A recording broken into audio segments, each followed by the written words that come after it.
Marcoleta refuses to enter plea for PD46 violation charges.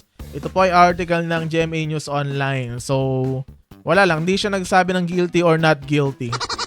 Yun lang yung ibig sabihin.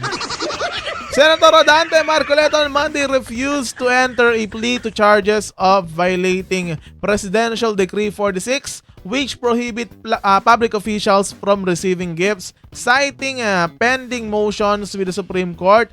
A report from GMA News, Maki Pulido said. So, dahil meron pang motion sa Supreme Court daw, ay hindi muna siya nag-plea. Pero dahil dyan, edi automatic na meron siyang not guilty plea. Ito babasahin natin. As a result, the Sandigan Bayan First Division entered a not guilty plea for the senator. Ibig sabihin, dahil wala naman siyang nilagay na plea, automatic lagi yan pag wala nilalagay na plea sa mga kaso, ay ginagawa mo ng not guilty para matuloy lang yung paghahanap ng mga kung ano-ano dyan. Oo, ganun lang yun. This was in connection with the portion of the 75 million in undeclared donations he received ahead of the 2025 midterm polls when he ran for a Senate seat. So, kung alam nyo tong issue na ito, mga kaibigan, na kung saan nabigyan siya ng pera bago pa magkaroon ng eleksyon. So, parang may something na hindi inilalagay sa kanyang salin ba yun? Or basta yung kinokolekta ng COMELEC kapag yung mga gastusin. Sose? Tama ba?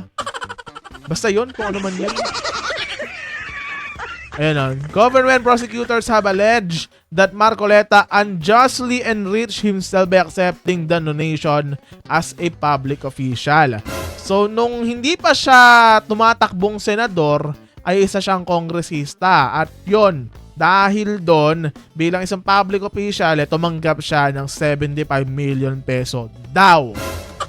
Lalagyan natin ng daw, baka may ano dyan eh. Diba? Baka may lumusot dyan na kung ano-ano eh. So, ayun. Yun yung issue. Kaya siya may kaso ngayon and sinabi niya na, and di siya nagsabi kung guilty or not guilty dahil nga daw may ongoing petition or motion. May pending na motion pa sila sa Supreme Court.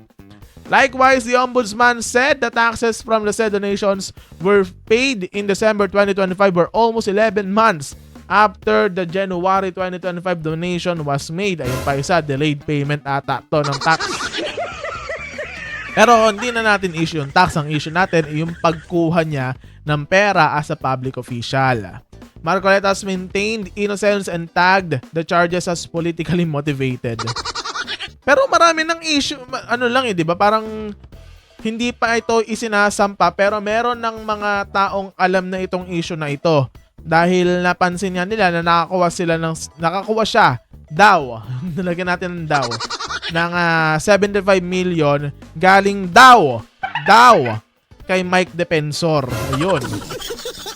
Isa ding congressista. Congressista ba siya nung time na yun? Parang hindi na eh. Pero nakakuha siya ng yung una nga,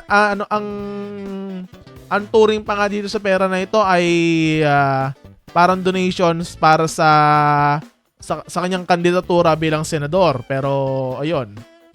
Anong nangyari sa ating dalawa? Ganon.